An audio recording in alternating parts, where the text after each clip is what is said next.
Hello, this is Writers at Work, a podcast for readers and writers about the joys, heartaches, challenges, and satisfaction of the creative writing process. I'm your host, Jim Fusilli. My guest on this episode of Writers at Work is Sara Gran, author and screenwriter. Sara is the author of the series featuring Claire DeWitt, Self-Anointed, as the world's greatest private investigator. But Sara isn't confined by theme or tradition. Her feel for urban grit is on abundant display in her novel Dope, as is her ability to convey psychological terror in Come Closer and the insidious nature of the occult in the book of Most Precious Substance, which she self-published in 2022. Her latest is Low Mysteries, a short story collection, cheerfully subtitled 9 Miniature Puzzles to Confuse, Enthrall and Delight. Sara also wrote for the terrific TV series Southland.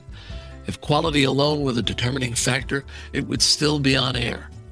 She also wrote the Audible original audio drama MARIGOLD. There's much to talk about with Sara, whom I've admired from afar, but I wanted to at least begin with an article that ran recently in the New York Times, in which Sara recommended 8 great noir thrillers.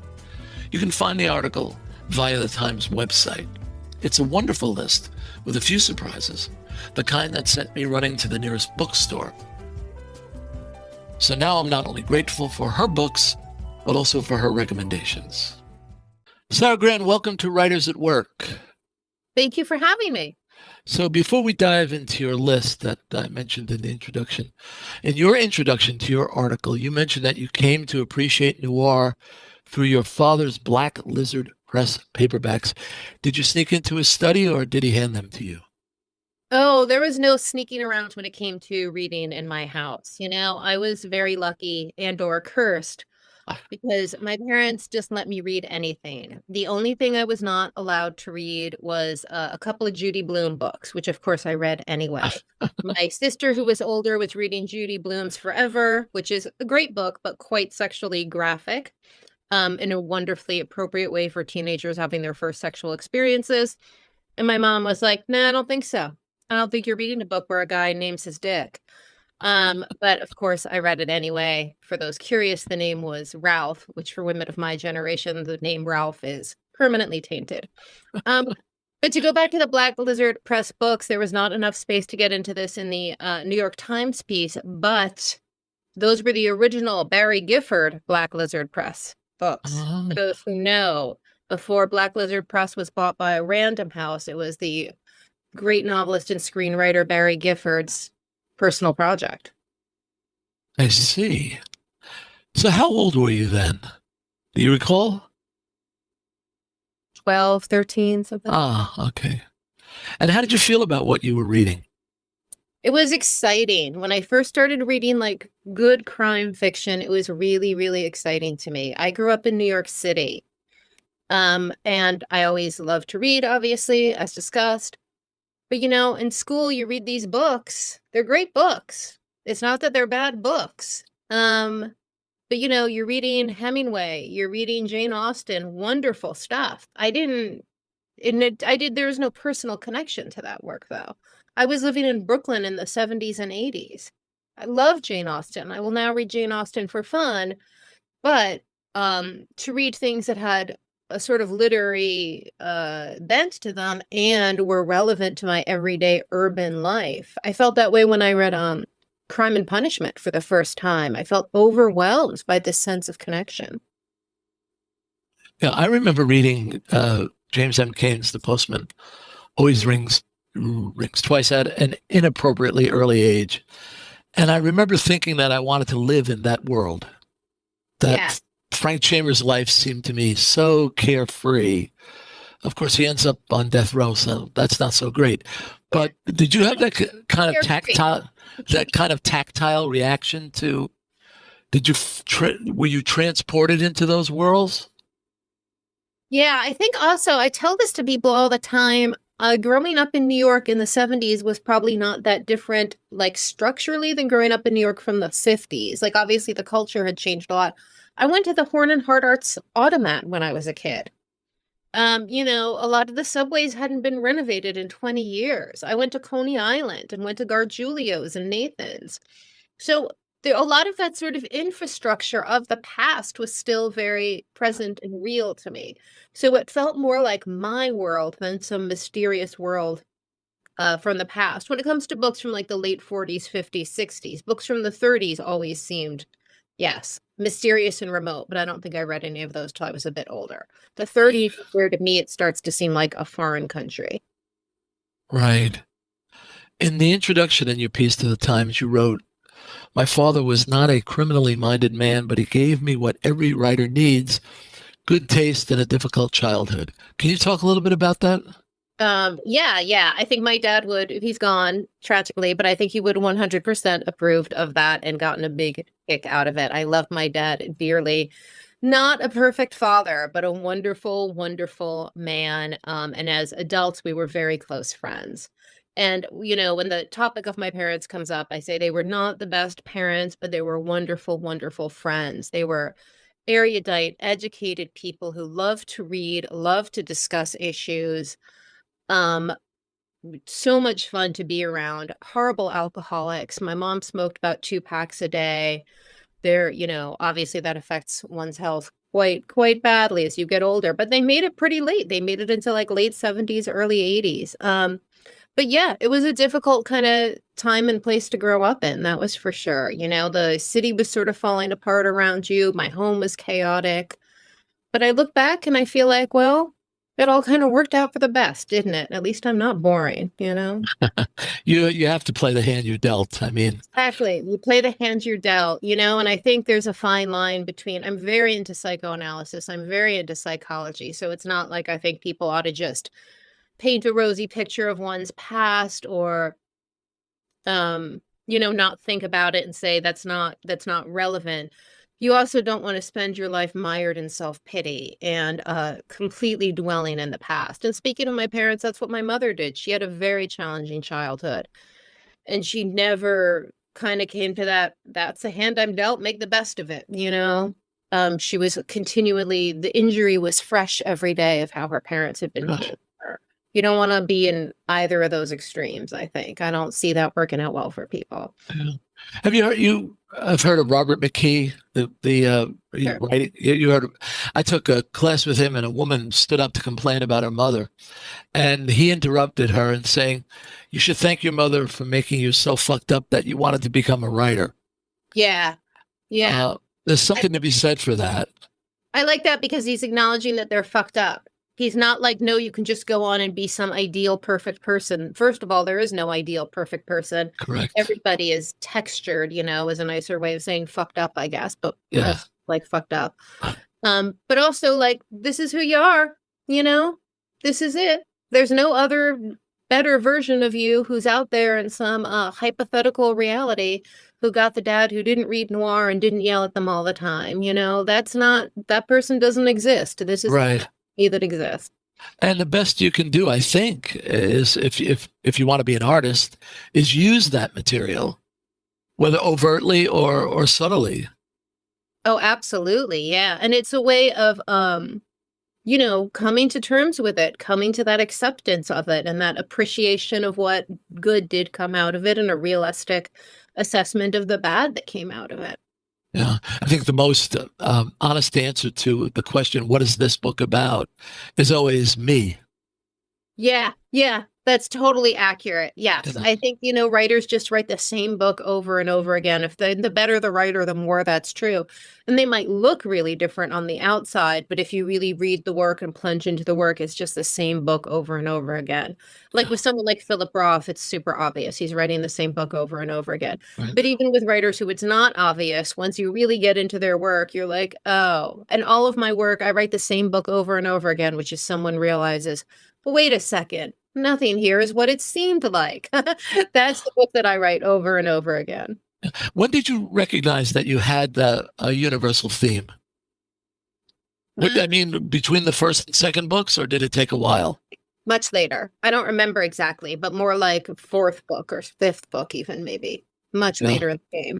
Yeah. And I don't know if it would have been useful to realize that as a young person, because as a young person, I think it was useful to have no insight into what I was doing. I would have been terrifying to have that kind of weight, perhaps.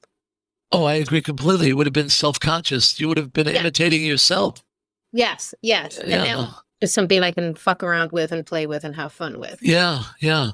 So I want to get to the list because I love this list. Thank you. And I've had to do this with music, Oh, and it's a lot harder than people realize. it And is. and you're absolutely guaranteed to realize you forgot something the moment it's published. Oh, I mean, with this piece, there were such constraints that there was no chance of, that's the Times' fault. I get to- No, you because you want to be thorough. You want to have some sort of panorama to it. I remember when I look back at my best albums list or favorite albums list. If I were to redo them today, they wouldn't be anything like what I did 10 years ago or 7 years ago. But what? Party last week and we were talking about music and someone said, "What's your favorite bands?" And I said, or they didn't say, it came up for some reason. No one ever asks you. And I said, my favorite band is The Clash. And then I thought about it for 5 minutes. I'm like, no, it's not. It's early Rolling Stones is my favorite band. Just over the course of the conversation, That's right. I'm a really different person than I was the last time I was asked that question. Right. What I love about this list is there are no two books that are alike on this list. I don't think, and they really show what noir is, and how wide that term can be applied. Which books on the list came to mind right away? Shella by Andrew Vaux came to mind right away. I don't have the list in front of me. I should have prepared. What else is on the list? No, I have it in front of me. Yeah, it's Black Dahlia. Yeah, that of course came to mind right away as just sort of because it had to be a noir thriller. That was the other thing that constrained it, not just a noir novel. So if it was just a noir, I would have done it differently. I would have put some James Salas on there. Yeah. I would put certainly Chandler on there, Hammett on there, but those don't have a thriller element to them, I don't think. Although, these terms are nebulous. There's certainly room for disagreement. But Elroy, of course, Black Dahlia came to mind immediately. I love, let me take a look here. I love what you said about Shella. I love the last line. You'll miss them when you turn the last page. As you acknowledge, these are really unsavory characters, but they take root. And isn't that what we want to achieve when we write? That when the book closes, the story lives on? And Vaux was the master of what we were just talking about, I think, although in a quite exaggerated way. Like, this is the hand you were dealt. Make the best of it. His characters are so fucked up, but he, as a writer, both creates these fucked up people and then finds the beautiful parts of them. The parts of them that everyone, not everyone, but some of us can connect to, relate to, see ourselves in. Yeah. You after Black Dahlia, you mentioned Miami Purity by Vicki Hendricks. Oh, another absolute had to include. Vicki has a new book out called, oh my gosh, I can't remember what it's called, but it's sort of a retelling of Edgar Allan Poe. So it's more of a gothic thing, but it has a thriller element. It's wonderful. The new Really? I have to admit, I didn't read this book. I've been away, but the Mysterious Bookshop is pulling some books together for me. As you say here, it's a humid, heated, gender-swapped take on The Postman Always Rings Twice, which I had mentioned earlier. Yeah. What a great idea. She's a genius. She is a really brilliant writer, and that book was a huge deal when it came out. Just absolutely huge. It got a colossal advance. I am getting the list up right now so I can participate more fully in the conversation. She is such a brilliant writer and is still working and still doing great stuff. And that book was a phenomenon when it came out for a good reason. And it was groundbreaking. They call it, I think, the class of 87 or something. There's some year that Sarah Paretsky, Sue Grafton, and a few other really wonderful female crime writers really broke through these barriers in terms of publishing detective fiction and being respected. And Vicky was just a couple years after that, and she did her own wonderful take on it. And she brought this other element into it that so few writers of any gender have, which is writing about sex in a really straightforward, appropriate way. It sort of puts sex in its proper place. This woman is obsessed with sex. And again, she's coming to terms with it. There's no shame put on her for sex being a really important driving part of her life, which was, an unspoken part of so many of the earlier and later crime writers by men, but they're not graphic like Vicky's book is. Yeah, no, I it's so your summary is so enticing. That's not to overflatter, but one of the things I liked about this is these capsule summaries make me really want to either read them or reread them, which I guess is the purpose. You mentioned two authors who everybody loves, I think, Walter Mosley and Charles Portis, but you pick books that are not most identified with them. With Walter, you picked Parishioner, and with Portis, you picked Gringos. Why those two? Well, The Parishioner is a book I know very well because Walter and I actually worked together on a TV adaptation of that at one point. We did that for Warner Brothers and Cinemax. I don't know, does Cinemax still exist? I work in TV and I don't know if Cinemax still exists. Yeah, it does. It does. Yeah, I don't even know how the hell you would watch Cinemax. It must have a streaming app. Anyway, we don't care about that. That's not what we're here to talk about. I wrote a script based on that book with Walter Mosley, so it's a book that's very dear to my heart. I feel like I know it inside and out because over the adaptation process, I read it a million times. And it stuck with me. Not a lot of it, there's a few moments that take place in the farmer's market in LA. And I think of it every time I go to the farmer's market. And I just love that book. And again, it has that thriller quality, which I don't think his other work, I don't know, maybe it does have, but that one to me has more of a propulsive thriller-ish quality. And then Gringos, it makes me very happy that you say everyone knows Charles Portis, but I'm going to disagree. Almost no one knows Charles Portis, I think, still is an underrated, underknown writer. There's only, 5 novels, I think. I don't know if that's 4, 5, 6. I think it's 5. And the only one anyone reads, as far as I can tell, is True Grit, which is fucking brilliant. I could have included that just as easily, but there's not really a noir element overtly. Subtly, I would say there is. Yeah. True Grit has the best opening and closing lines of any book in the English language, and I will personally fight anyone who wants to argue with me on that one. I am here to fight. It's the only thing I will fight about is that topic. And yeah, but Gringos is, I think, sort of undeniably a thriller in some sense of the word. It was the only one that I could sort of meet that metric with. I was thinking of Dog of the South, which I think is brilliant. It's a whole other universe. Yes, correct. And now that we're talking about it, what would Portis's one story that he writes over and over again be? I'm not sure. His story is something like person goes on an adventure.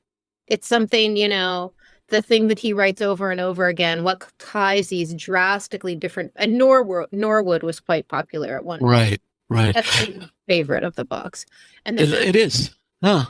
Masters of Atlantis also has a brilliant closing line. The ending is just so perfect.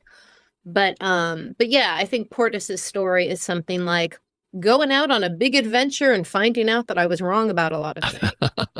Did you see that? I'm sorry. Did you see that Harper's published something we hadn't seen by Portis? No, what's that? They term it a short story, but it's an excerpt from an unpublished novel. It's in the current issue. Oh, okay. Yeah, it's on the newsstands now. I saw it at the airport. I should have picked it up, but I ran right past it. Harper's is one of the last things that you got to go pick it up on a newsstand. They don't have it online, or you got to pay for it, which good for them. I'm all for it, but yeah, into newsstand. Right. There's no newsstands. Where do you live now? Los Angeles. That's a little vague, Sarah. Yes, it's a little vague. I live at a seaside community in Los Angeles. Good. Okay, I like that. Okay, you mentioned 2 fairly new books: Creation Lake by Rachel Kushner and The Expat by Hanson Shi. Yeah, that was actually a suggestion by the New York Times staff. They wanted me to include a bunch of more recent books. They So, did. yeah. So they sent me a list, and I listened to a couple of their suggestions because I was traveling at the time, so I was listening rather than reading. And I hated all of their suggestions, and then I picked up this one. Now that I think about it, maybe there's a reason I listened to the others, and this one I read. And I started to read The Expat, and I immediately fell in love with it. You know, it's when you pick new works for these kind of lists, you don't really have they sort of they haven't lingered in us for a long time. Do you know what I mean? Like, Yeah. you know, these other books that we talked about earlier, you've had them within you for a while now, and Yeah. so you know how precious they are to you. But I always found it difficult with new works. Am I excited about something other than what I'm actually reading?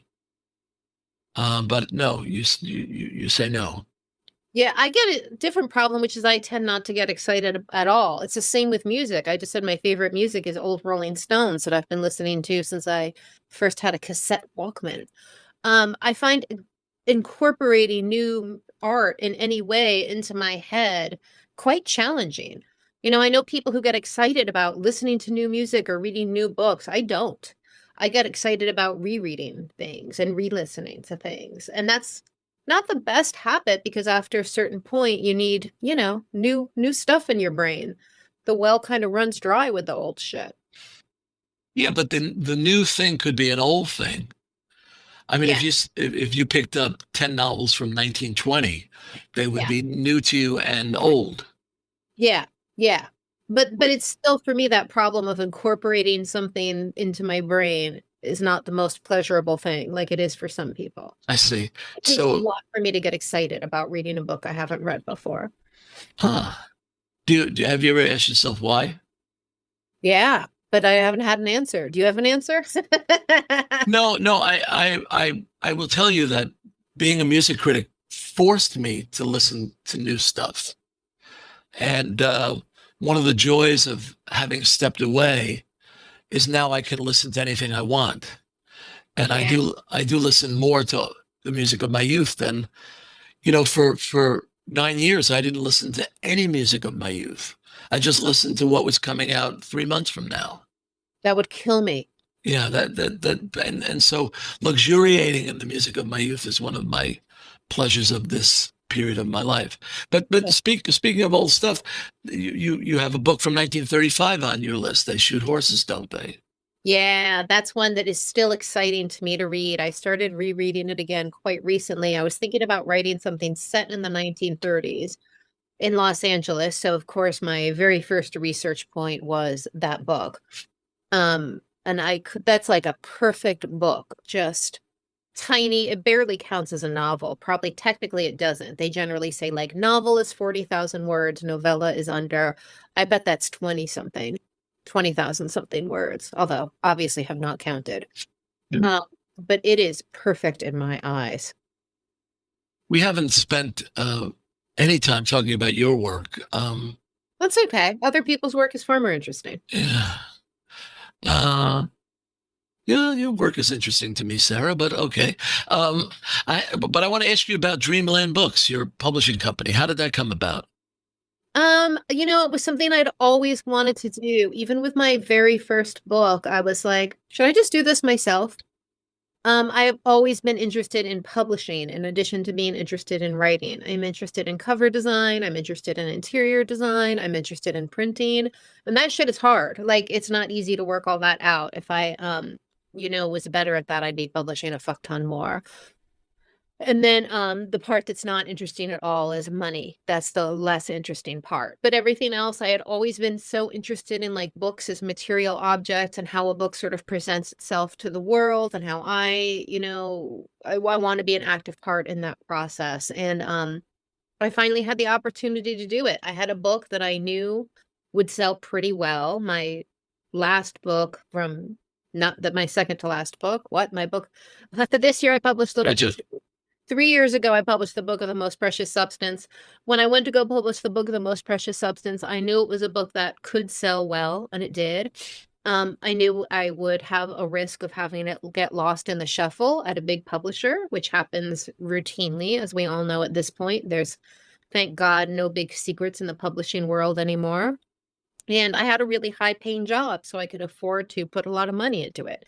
You don't have to spend a lot of money to publish a book yourself, but you can spend a lot of money.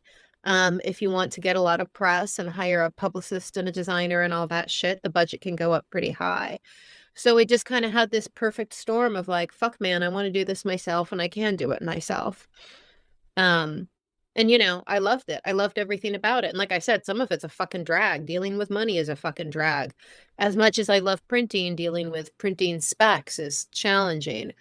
But those are, to me, far more interesting problems to have than like someone at random House of Simons Penguins won't return my phone call. That's not a problem I ever want to have again. Yeah. When you entered publishing, did it match your expectations way back when? That's a good question. Yes and no. It was like a whole different universe. I published my first book in 2001. And this was with Soho Press, which was smaller than they are now, but also still very respected. A wonderful place to be. My first editor was Laura Rushka. The press is now run by her daughter, Bronwyn Rushka. And I love everyone at Soho Press. Mark Doughton, who's also a novelist, is my contact there. I don't have an editor really, but they have been great. And you would get taken out to and I lived in New York at the time, and I had that whole, you go out to a fancy lunch, you work with your editor. One thing so there was a lot that was what I expected. There was a lot that was not what I expected. And one reason why I started my own press, I didn't realize how much editors try to do, how much editors edit. I don't like that. Maybe they're right and I'm wrong. It's not a good or bad thing. It's my personality thing. I'm writing because I want to have my thing that I'm writing. And I will take some suggestions from other people, but I don't want anyone telling me what to write. I didn't then and I don't now. And back then I didn't really know you could say no. So when they reprinted that first book, Saturn's Return to New York, 4 or 5 years ago, I said, I'm going with my original ending or you're not reprinting it. Really? Yep. And? The ending I had wanted. And like I said, Mark Doughton, I guess he is my editor because we did that together at Soho Press, was very kind about it and let me do that. And I wrote an introduction explaining. I'm so grateful to Laura for everything she did. I owe so much of my life and my career to her. She picked me out of the slush pile. I didn't have an agent or anything. I mean, I just literally sending manuscripts out. She picked it out of the slush pile, gave me a good deal. I got, I think, $7,500 for that book, which in 2001 was a nice advance. I mean, I think it's a nice advance in this day and age too for a lot of people. I don't mean to denigrate. So you and I started at the same time because my first book came out 2001. I'm glad to hear that you had nice lunches. I really expected that Bennett Cerf would take me to 21 and that I'd be on the David Susskind show. Right, exactly. Yes, me too. Yeah. And I couldn't believe that. Sarah, when you're in a band, you systematically pick up people to help you along the way. Yeah. By the time you are ready to record, you've had a lot of experiences in publishing, as you know now from many angles. You've got to turn up with the finished product. Yeah. Only then do you start getting help. Yeah. Yeah.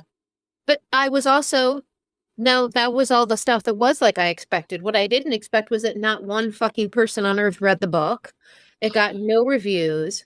It came out like 1 week after 9/11. Or no, 1 week before 9/11. I don't remember anymore. 1 week before the Tuesday before. So it wasn't going to get any press to begin with. No one came. I did a couple readings and 3 friends came. And it was the same for my second book. It wasn't until my third book that I started getting reviews and people showing up to readings. That second book, I tell this story all the time because I like to make sure younger writers hear it.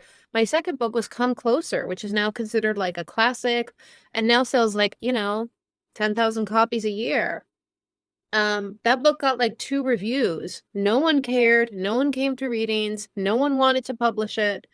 people were not interested for a long time in what I was doing. And that was a shock. I thought, like you, I don't know if I thought David Susskind, but I thought there would be some more interest. I thought probably more like NPR. Or, Right. I think David Susskind might have been dead by that time, but you know what I mean? But it's funny because in the introduction to your article, the Times calls Come Closer a cult favorite. Yeah. I don't imagine they anticipated it was going to be a cult favorite way back then. That means when you have a cult favorite, it means you're old. That's very funny. So, over the years, how about your chops? You feel more comfortable writing now? Do you feel you understand how you're supposed to express yourself, or can express yourself? I don't want to feel that way. I have the problem that I feel that way, and I don't want to feel that way. I want to feel challenged.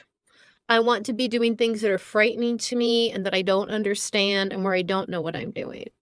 So to me, the new thing, as I said, I'm old, I'm 53. I've been doing this for a really long time. That first book that I published was not the first book I wrote. I finished my first couple novels in my earlier 20s, like mid-20s. And they weren't good, but it just, it's practice. It gets you there. So I've been doing this for so long now that I do feel like I have the basics down, and I don't like that. That's boring to me. So one reason why I'm, struggling a bit in terms of what to do next is what can I do that like I've never done? That's another reason why I started the publishing company is I want to do weird shit. And I know that, it doesn't work for big publishers. And my last book to some degree was weird shit. And I was really proud of that, but I don't want to do that again now. I did that. Right. What's next? What are you working on? Well, more weird shit. That's an excellent title. Thank you. Put that on my tombstone. More weird shit. My guest today on Writers at Work is Sara Gran, who contributed an intriguing list of 8 great noir thrillers to the New York Times and has recently published a collection of her short fiction and other weird shit. Sara, thanks so much for joining us on Writers at Work. Thank you so much for doing this, Jim. This was really fun. Okay, we'll see you later. Writers at Work is a production of Bliss Publications. Erin Mitchell is our producer. Music is by Joni Mitchell, performed by Keith Jarrett. For more, see writersatworkpodcast.com. I'm your host, Jim Fusilli. Until next time, happy reading.